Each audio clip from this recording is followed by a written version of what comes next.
Have you ever wondered how fear can drive a king to commit unspeakable acts? In the ancient land of Mathura, a prophecy echoed, casting a shadow of doom over the reign of King Kansa. It was foretold that his sister Devaki's son would be the harbinger of his end. A chilling wind of fear swept through the king's heart, igniting a wild rage within him.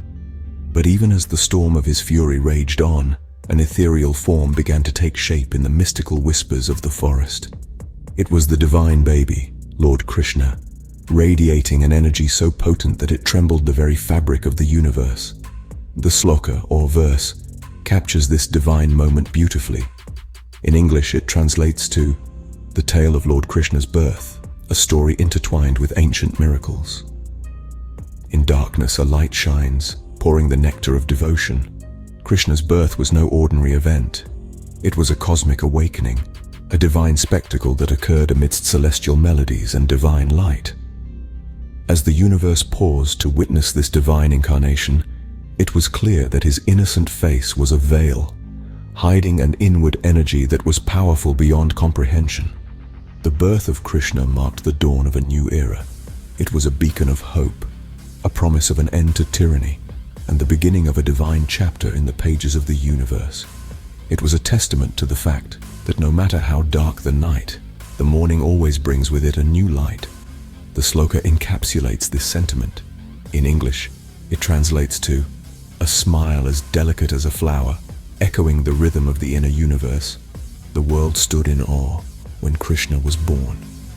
With Krishna's birth, a new chapter was about to unfold. Imagine being born with powers beyond comprehension. This was the reality for Krishna, a child whose extraordinary abilities became evident from an early age. His divine origin bestowed upon him an inherent connection to the cosmos, making him a force of nature in his own right. Krishna's cosmic link was so profound that he could manipulate the elements at will. As a child, he would often play with the wind, bending it to his whims, creating gusts that would dance around him in a playful whirl. His laughter would echo through the air, a sound so pure that it filled the hearts of those who heard it with joy and wonder. But Krishna's abilities extended beyond mere wind manipulation. He could summon storms, a feat which left the inhabitants of Mathura in awe. With a mere flick of his wrist, he could call forth thunderous clouds, and with a snap of his fingers, he would summon torrential rains. The villagers would watch in amazement as the skies darkened, and the rains poured at Krishna's command, their fear turning into reverence for the divine child. Yet Krishna's powers were not limited to the physical realm. They stemmed from his inner strength, his divine essence. His energy was so powerful that it shook the very fabric of the universe, making him a beacon of divine light in a world shrouded in darkness. Krishna's extraordinary abilities were not for show, nor were they a means to instill fear. They were a testament to his divine origin, a reminder of his cosmic mission. These powers were tools, wielded with wisdom and compassion, to protect, to guide, and to inspire those around him. In Krishna's story, we see the embodiment of divine energy in its purest form. His life serves as a reminder that within each of us lies a spark of the divine, a potential for greatness that transcends our physical limitations. Krishna was more than a child. He was a divine force. His story is not just about the extraordinary powers he possessed, but also about how he used those powers for the greater good, teaching us that true strength lies within, waiting to be discovered. What happens when a king's fear confronts a divine force? The answer lies in the tale of King Kansa's desperate attempts to capture his divine nemesis, Krishna. Kansa, a powerful ruler, was haunted by the prophecy of his doom at the hands of his sister's son, Krishna. The mere whispers of Krishna's unusual powers sent shivers down his spine. He was a king, a warrior, yet his heart trembled at the thought of this divine child. The fear gnawed at him, stealing his peace, yet he was helpless before it. In his desperation, Kansa sent his soldiers armed with weapons and blind loyalty to capture Krishna. But they were mere mortals, pitted against a divine force. Krishna's aura was a protective shield, his energy a formidable adversary. His divinity was not a secret, but a beacon of hope, a symbol of strength that shone brightly amidst the darkness. The soldiers came one after the other, only to be defeated by the young Krishna. His cosmic might, his divine strength, was beyond their comprehension. They were caught in the storm of his energy, swept away by the force that was Krishna. And then came the demons, creatures of darkness sent by Kansa to capture Krishna. But they too were no match for Krishna's divine energy. His fierce aura struck them down, his power making the earth tremble and the heavens echo. Krishna, the divine child, was not just a beacon of hope, but a symbol of resistance against tyranny. He stood against Kansa's fear, his desperate attempts, and emerged victorious.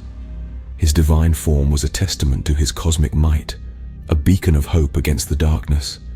It was a tale of a king's fear confronting a divine force, a tale of desperation and hope, a tale of darkness and light. It was the tale of Krishna and Kansa, a tale that would echo through the ages. Krishna's divine form was a beacon of hope against the darkness. Can you envision a battle that transcends the physical realm? Here, in our tale, we find ourselves at the brink of a celestial encounter. Krishna, the divine manifestation, and Kansa, the fearful king, stand on the battlefield of destiny. Their confrontation is not of flesh and blood, but a cosmic clash of energies, a dance of divine and demonic forces. As the battle commences, Krishna, in his radiant form, unveils his celestial weapon, the chakra. The chakra, a symbol of purity and divine power, spins with an ethereal glow, its energy pulsating through the cosmos. With each rotation, it dispels the darkness that surrounds them, its luminescence symbolizing the triumph of light over obscurity. Krishna's aura, mesmerizing to all, becomes a beacon in the battlefield. It shines brighter than 1,000 suns, casting a divine light that enchants all who behold it. His aura, a testament to his divine origin, hums with the rhythm of the cosmos, resonating with the ancient hymns of creation and destruction.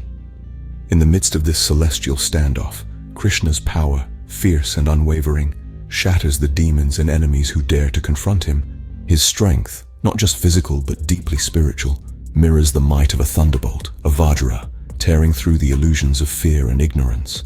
Kansa, witnessing the futility of his efforts, tries to seize Krishna, but the divine energy within Krishna, an invisible force field, renders Kansa helpless. It's a stark reminder that the true power doesn't lie in the physical realm, but in the spiritual essence that one carries within. The battle between Krishna and Kansa is not just a grand spectacle of celestial forces, but a profound narrative of spiritual awakening. It underlines that the victory of good over evil is not just about physical dominance, but a triumph of spirituality, love, and inner strength. The battle was not just a physical confrontation, it was a spiritual awakening. What happens when divine energy encounters tyranny? A cosmic clash ensues, a battle of energies, a duel of destinies. This tale of Krishna and Kansa is not just about a physical defeat, but a spiritual triumph. As the battle rages on, Krishna stands steadfast, his divine aura unwavering. Kansa, in his desperate attempt to seize control, finds himself helpless against Krishna's internal energy. It is a power far beyond the grasp of mere physical strength, a power that emanates from within, from the essence of being, from the core of existence. Krishna's chakra whirls, dispelling the darkness that Kansa has spread. The battlefield trembles, not with fear, but with the vibration of divine energy. The spectators are mesmerized not by the spectacle of the battle, but by the radiance of Krishna's aura. In the end, Kansa's tyranny crumbles. His power proves futile against the divine energy. Krishna's victory was a testament to the triumph of good over evil. What can we learn from this age-old tale? Our journey through this ancient story of Krishna and Kansa has taken us from the peaceful kingdom of Mathura to the divine realms of cosmic energy.